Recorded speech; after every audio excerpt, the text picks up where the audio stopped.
Hi everybody, it's Sam Lewis again, back with the lovely Shaun Grady. Now, Shaun Grady was the man at the hospital that I had my cancer who sorted out my hair or lack of hair, and he fitted me for a wig. And he was so comforting and so reassuring that I thought, you know what, let's get him on and he can explain exactly what he does in that hospital. Now, although this is happening in this hospital, it will be happening in other hospitals. It might be slightly different, but that's just for you to look into and see if you can find out if this service is offered there. So first of all, I'd like to say, hi Shaun, how you doing? Hi Sam, how are you? I'm not bad, Looking good. Thanks for coming on for me. Can you give us a little bit of a background of your experience and how you got into this in the first place? Yeah, well, basically started hairdressing nearly 40 years ago now. I know. I've been working for the NHS. This year will be my 34th year. I've worked for the NHS and I'm in charge of all the hairdressing and medical hair loss for St Helens and Knowsley Health Authority. What that entails is going onto the wards and doing the hairdressing, but I specialise in medical hair loss. That is alopecia, burns and plastics, and obviously chemotherapy patients. Yeah, so that just started. Started doing that side of it around about 25 years ago now. Started doing the wigs, and what we tried to strive to do is get a better quality wig that wasn't there before the patients that came through. I'm now based here at the Lilac Centre, which we have a nice little room here where we do all the private consultations and the private wig fitting and styling in here for all aspects of medical hair loss. You look like you've got your little harem behind you, your little fan club. My little girls. And they're not a bit of trouble as well. There's not one bit of trouble. So do you enjoy what you do? I bet you find it really fulfilling. I do. I absolutely love it. Very, very fulfilling. Yeah, it's just, you see a lot of different people, a lot of different characters, shall we say. You can have one character can come in extremely nervous, obviously. Don't know what's going on, rabbit in headlights kind of a thing. Others can come in bouncing away, can't wait to try every single wig on that's in the room. That was me. Yeah, that was you. Yeah. One I do always springs to mind is a lady who came in with two of her sisters, and all three of them were trying the wigs on. Oh my goodness! I always say all it was missing was a bottle of wine. It was a party. But yeah, it's about explaining what wigs are about to people when they come through, because although they are getting more popular in the fashion side of it now, they're getting more in the mainstream with an extension from extensions, if you like. Not many people know what wigs are like, so just walking into a place and explaining that yes, they are modern styles now. They've come on leaps and bounds, you know, with the quality of the structure of the wig, and that as soon as they see something, then they tend to go, oh wow, you know, and eases them into it a little bit, you know. Yeah. And I think they've all got different structures as well, which I didn't know when I came. Like the bit that the hair's sewn into, it's all different, isn't it? Can you just tell us the different types that there are? Yeah, well, the cheaper ones, and I don't mean as in cheap nasty. Yeah. I mean the cheapest construction ones are on what's called a wefted base, which is like a. Am I okay just turning around? You could pick it up if I showed you one. Yeah. So give me a minute. Let's see if I can find one.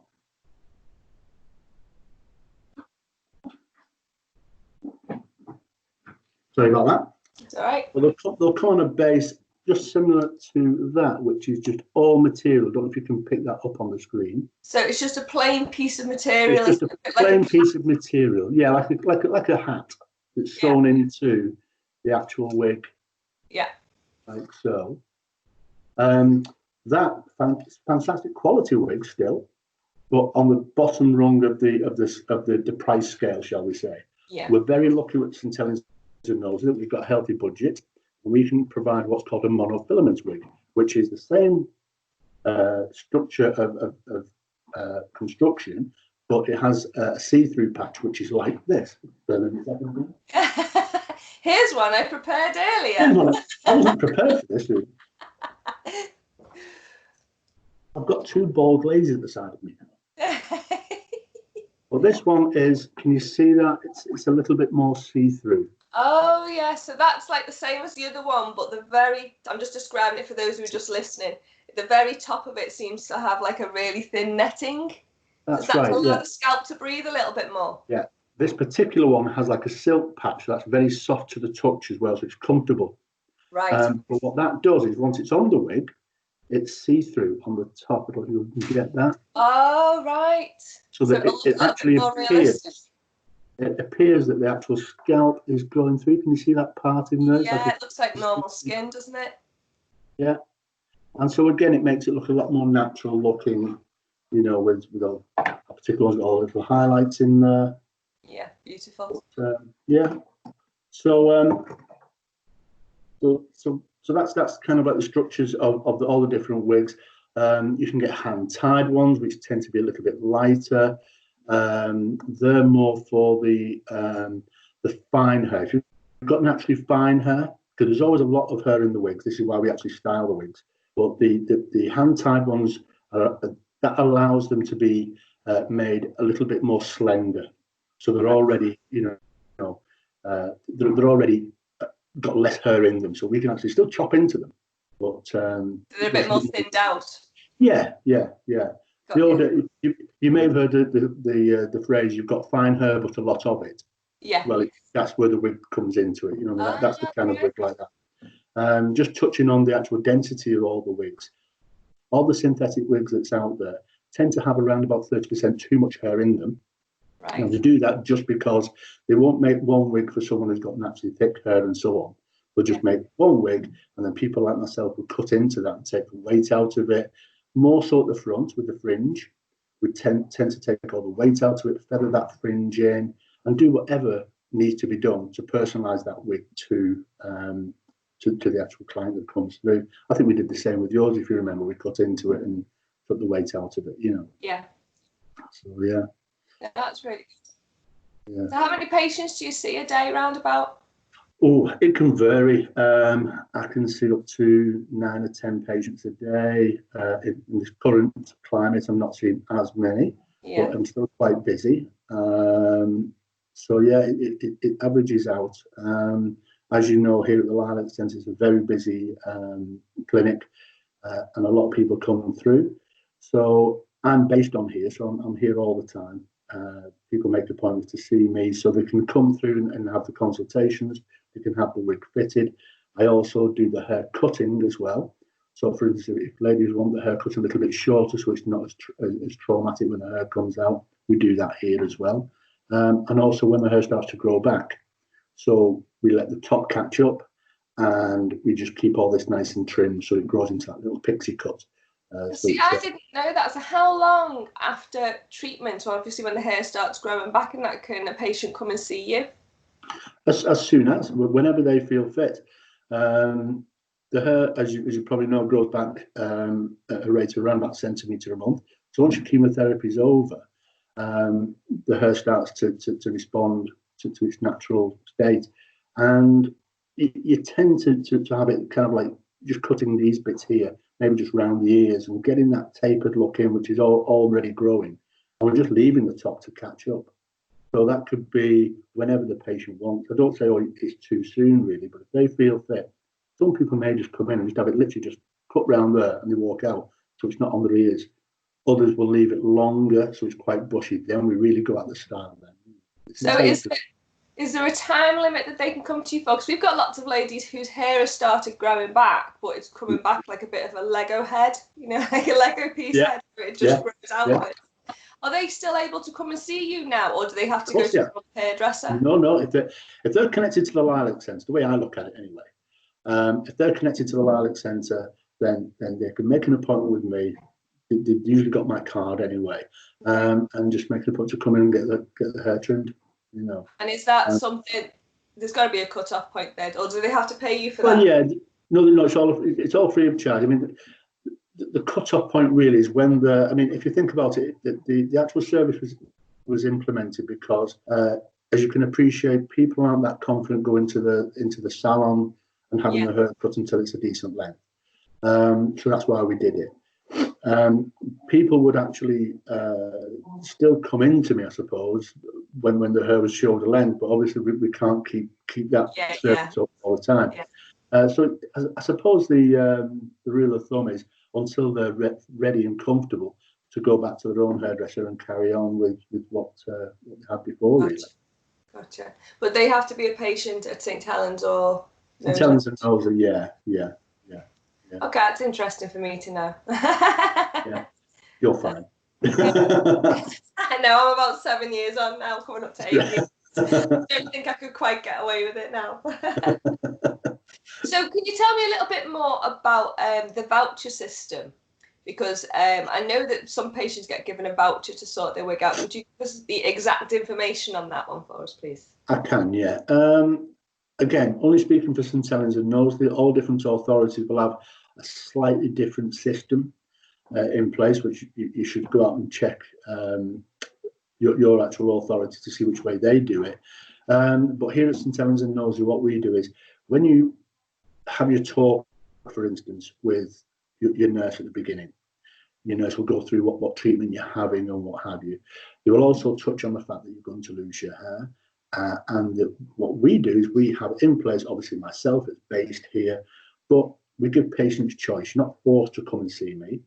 We have, I think it's 5 salons within the northwest area close to us, which is like the Southport, if anyone knows the areas, like the Southport area, Warrington, Liverpool, so that they can go out and see somebody else. And for that, we have a voucher system. Now, these salons are managed, if you like, in the fact that we make sure that they do the right wigs, which we tell them which ones are the better ones. We don't want them supplying inferior product.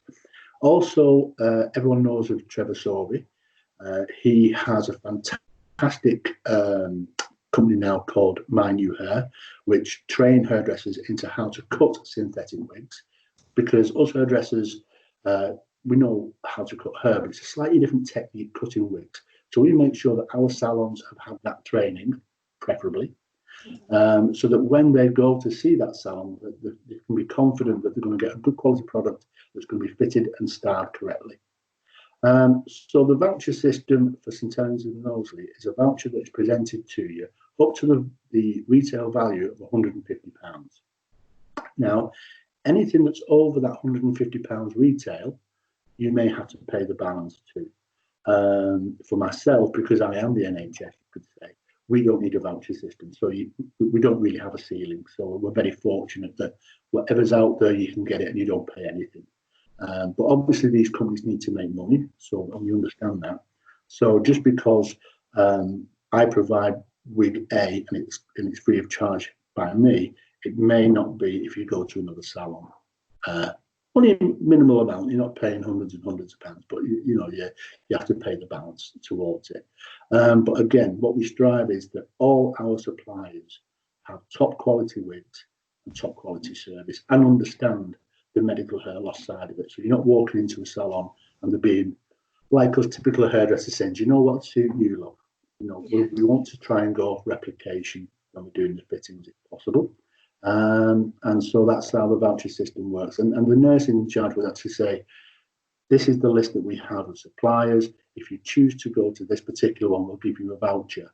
And the details are on the back of that voucher from that particular salon. That you ring the number up and you will have contact details there, and they'll make an appointment for consultation to go through exactly what we do here.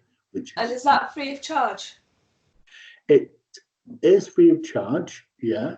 I paused then because I know that 1 or 2 salons used to charge a consultation fee. From my understanding, they don't do that anymore. I hope not. I hope not. Well, I know there's been a couple that did do it, but they're no longer on the list because we do police it quite well. Any negative feedback that comes through to us, then we take that quite seriously and we try and address the situation and say, can you not do that next time? This is, So if they got the voucher and they came to you and you give the free wig, do they need that voucher given to you? No, the voucher system is just if they go somewhere else other than me. So Uh, technically, this is don't me need a working voucher. my little bargain head here. So Yeah. technically, they could come to you, get fitted for a wig, and maybe use their voucher for their second wig elsewhere. No, they'd only get the one voucher. If they get a wig off me, then you don't get a voucher for. Oh, right, got you, Yeah, got you. yeah. Okay, cool. You're basically you're entitled to one wig for your period of chemotherapy. Now, again, what they tend to do, and this is another thing that used to happen, which may be interesting, and again, whatever authority you're with, please check this as well. Because wigs are only guaranteed for 6 months, they do last longer, but the manufacturers guarantee them for 6 months. What that means is, for instance, alopecia patients will get 2 a year, making the 12-month period. For NHS cancer patients, the same applies, but it's only if they're still on chemotherapy, because obviously that is what is taking your hair away. Once your hair starts to grow back, then unfortunately, you're not entitled to an NHS wig. Right. So, but have a look at that to make sure, because I know some authorities may have 2 a year. I very much doubt it, but it's worth having a little check about that. But after 6 months, if you're still on chemotherapy, then you will be, or could be, entitled to another wig. That's how it works here with the St Helens, obviously.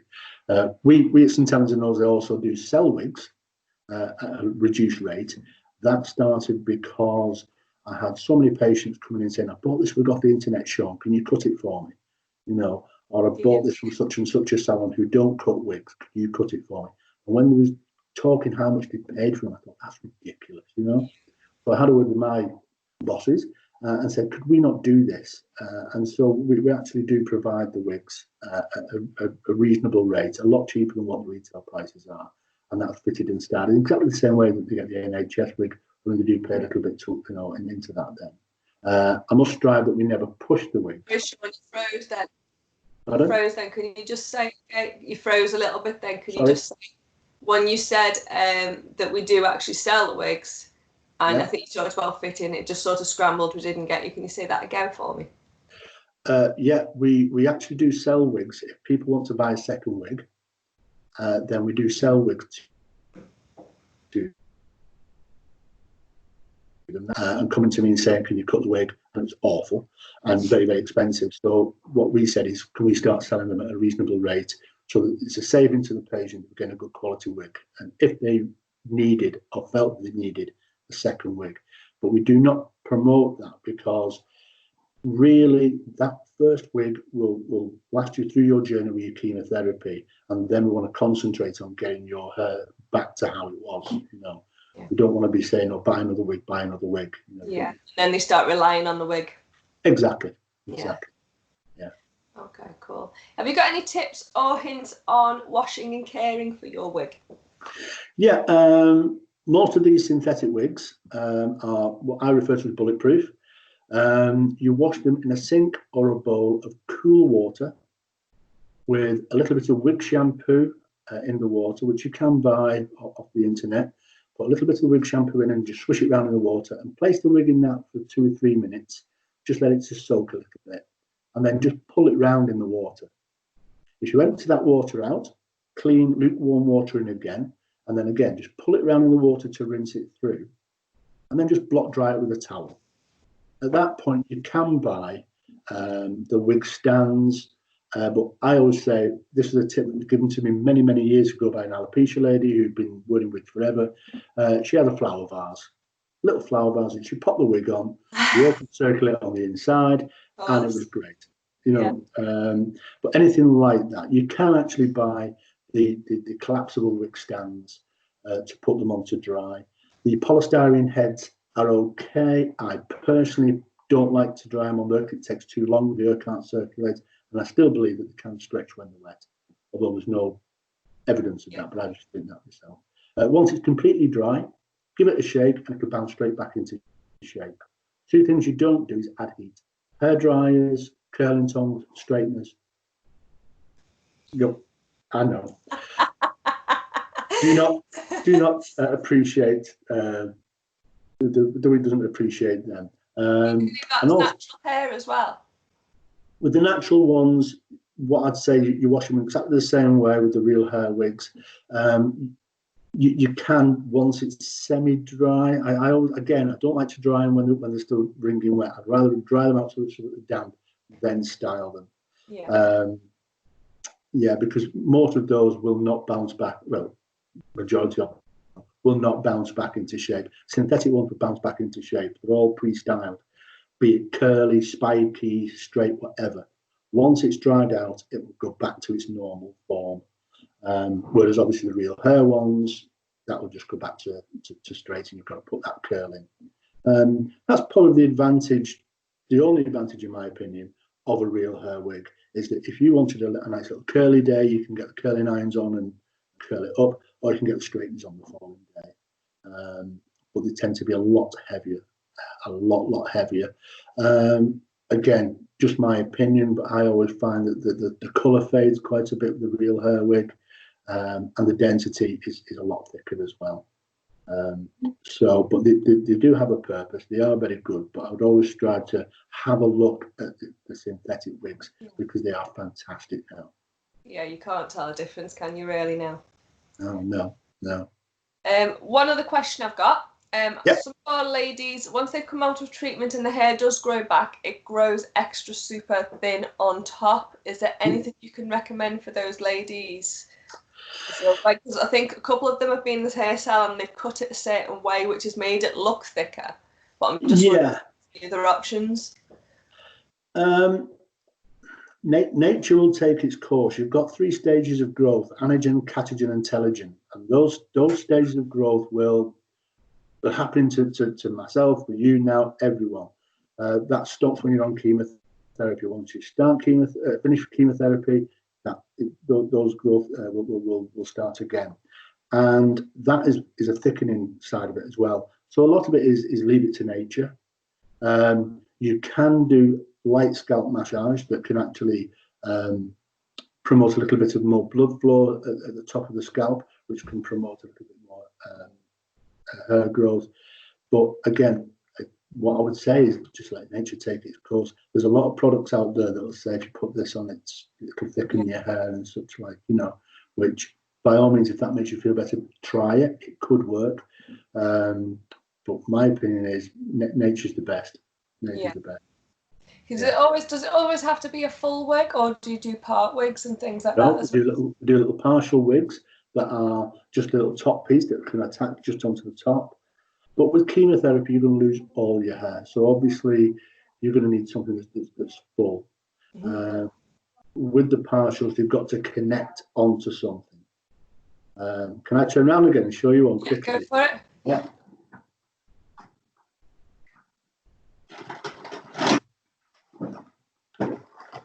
The partial ones tend to be just the top of the full wig. Oh, that little patch at the very top. Yeah, it's just like no, I said it was the top piece, but that is just the top See. piece. Yeah, so it's got little clips on all the way little around. Clips on, yeah. This one's sorry about this. Would that affect the hair growth underneath though if you put something like that on? Well, the problem is with chemotherapy patients, these little clips here that you may be able to see. Yeah. So they're the same as when you put extensions in, clip-in extensions, are those type of clips, aren't they? That's it. You need her to grab onto. Yeah. So if chemotherapy took your hair off, then you can't really do anything with that. And if it's really thin and you start clipping things onto it, it's going to pull it, isn't it? Yeah. So with when your hair is growing back, what you can do is put these on, but as you say, it can be tension. Yeah. I suppose what you could do is take these off because they've just sewn on. Yeah. And use wig tape just at the front, maybe. So you put the little wig, put a little bit of tape on there. Exactly, yeah. But yeah, you could do that because most of the again, this is a monofilament one, which you can see. Yeah. Through there. Yeah. You could put wig tape on that, but again, the wig tape could take hair that's growing off. When you take the wig off, it could take your own hair off. You see. Yeah. So yeah, so just got to be careful. So you're right. It's best just to let nature take its course, then, isn't It it? is, yeah, and it is. It surprises me. I touched on the point that that we cut hair here, and what we do when people get a bit upset about the hair coming out, they'll say, "Can you shave my head?" And I said, "Yeah, okay." It's a private salon, as you know. Nobody comes in. Oh. It's all very private. So we can take the hair off with the clippers, and I always tell them then about the fact that I cut the hair when it grows back. Yeah. And it still fascinates me how quick they seem to be knocking on my door and say, "Can I have my hair cut?" And Yeah. Not 2 minutes since I did this and we put your wig on. So it is. It's easy for me to say, don't worry, it can grow back quick. But it does. It'll get back, as you can testify as well. Definitely. Can I ask you a question? Oh, go on. If you must. Well, a lot of my information could go to answer machine. A lot of my information is gained obviously by experience of doing the job, but what people tell me. And just out of curiosity, how long did it take your hair to grow back when you? Oh God, it started growing back within the first month after stopping chemo. I noticed that like little bum fluff starting a couple of weeks after chemo, so it grows back really fast, and it grew back twice as thick. Twice as thick. In fact, I went to hairdressers, and you could actually hear my hair crunching as they cut it. So it's like wire. It's like wire. Yeah, I've not gone back to having long hair at all. I've embraced the short hair. It's much easier. A lot of people do that. A lot of people do that.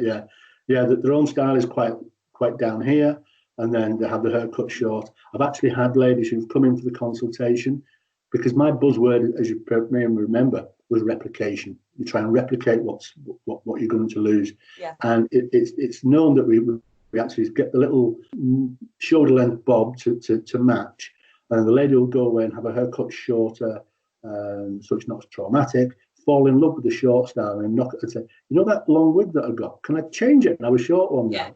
I've not used it yet. Yeah, I've got used to this. That's another thing that's worth mentioning as well. When we order the wig, when it comes, if you don't like it, we send it back. You're under no obligation to accept the wig just because you've ordered it. If you're not happy with the colour or the style, then it can be sent back and reordered. I'm glad you said that. I think a few people have done that in the past where they've ordered a wig and they've got it and they've not been too happy with it, but they've just kept it and then they've ended up wearing bandanas and stuff instead. Well, Well, we've had, I have had a situation with a particular salon who used to say, "Well, you've ordered it now, you've got to have it." That's terrible. But they're no longer with us, put it that way. So a little tip. What tips would you give if I was just gone on to chemotherapy and I know I'm going to lose my hair? Mm-hmm. How could I help you to know what wig I need? If you know where I'm going with this. I would say if you can try and do the consultation appointments as soon as possible. What I try and do is do it on your first chemo. You tend to lose your chemo on average after your second lot of chemo. So if I can see you on your first lot of chemo when you've got your hair, then we can replicate it. Then that's a huge thing. Is it worth getting a photograph? I was going to say, if not, get a photograph. I can't see you now. That's better. If not, get a photograph. What some people do is they'll have a straight style, but they might wave it now and again. So they bring the photograph of the other style that they tend to have, so we can maybe do a cross section of those two. But yeah, any information that you can get is brilliant. But the hair colour is the main thing. I always say to everyone, I can do anything to a wig, anything, except change the colour. Yeah. So we try and nail the colour, and then we get the overall style that comes in that colour. If I can't get that style in that colour, then I'll get a longer style in that colour and cut that shape in. Yeah. Do you ever find that you get people come in, and I'm saying this because this was me, who come in and they're like, right, okay, so this is my normal colour, this is my normal style, but I want to do something completely different. Yes, definitely. Lots of time. Yeah. It's got to make it fun, haven't you? You've got to take your opportunity to do that. When are you going to get to try other styles and colours? Exactly. You've got to embrace it, yeah. I mean, you can judge it, you usually get get the feedback off lady. I mean, I touched on the fact that people have brought wigs to me and said, "Can you cut this wig?" I bought it. A lady brought one in, and it was just like a joke one. You know, she knows how committed I am, and she said, "Can you cut it? It's far too long." And I said, "Of course I can. Of course I can." Dead serious and professional. And she came and she got it out of the bag. It was all this multicolored thing, and she was just taking the Vicky out of me. You know what I mean? Oh my god! Oh my god! But you find people who, and this is another thing for you. If you've ever felt like you've wanted a bob, you know, but you've never had that confidence to cut that short, or vice versa, your hair wouldn't grow that long. Then embrace it, try it. I'm not saying you get that wig, but you should experience this. Can I just try a little bob on? And what would I look like with short hair? Yeah. I mean, that's another thing, because you're going to have short hair as your hair grows back. So I've done that thousands of times where ladies have put a little short just to see what it's going to be like when it's growing back, you know. Yeah, you did that with me, and it made it fun because I was trying all the different styles on, and I think it takes that big negative pressure out of the room when you allow your patient to try different styles. Oh, let me see with that one. Let me have a look at that one. Let me see what, and it just becomes a fun game. And I think you need to do that because it helps you relax with the situation, which is really good. Yeah, without a doubt. It's a serious issue, so we don't take it lightly, not by any means whatsoever. But again, it's about making people comfortable. People people know what I do for a living, and friends and family will say, you know, is it not sad in there all the time? I said, no, far from it. Yes, you get people, it is, yeah. No, yes, you get people who come in and they're a bit upset and a bit nervous, but once they understand and see what the product is like, and see that they're no longer these horrible wigs that was available many years ago, that puts them at ease. And then, as you said, they're usually the ones that lead by saying, "I like that colour there." You know, it's nothing like what you know. Here we go. You must think. Here we go. I would be hands up. Yeah, fun time. Oh, that's awesome. One more question. Once I've come out of chemotherapy and my hair grows back, how long do you leave it until I can colour it myself? They say 6 months before you can actually add a tint to it. There is a company out there called Daniel Fields. Now, again, I mentioned to you before, a lot of the information that I get is off patients. Obviously, I've experienced certain things, but some comes through to me from patients. Many years ago, a lady came to me and said, "I've just got this colour off the internet, and the company's called Daniel Fields, and what they are is a water and herbal based colour. Now, obviously, they won't lighten your hair. They're a wash in, wash out type thing, but they're more kind of like specialised for people with medical hair loss, who have lost their hair, or who have very, very weak alopecia type symptoms. Very, very helpful. And I've recommended this to many people. And they're a really good introduction to hair, because, as you know, it can come back grey, and people go, "Oh, I can't stand this grey hair." That's a good introduction to it. So I've had good feedback from that company about temporary hair colour.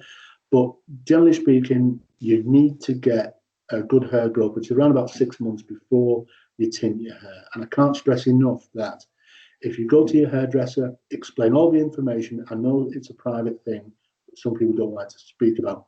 If you tell your hairdresser that you've had chemotherapy and your hair's grown, you must get a strand test and a skin test. If you've had L'Oreal's, burgundy, blonde, or whatever colour it is, for the last 25 years, and it's never had any effect, that doesn't mean it's not going to have an effect now.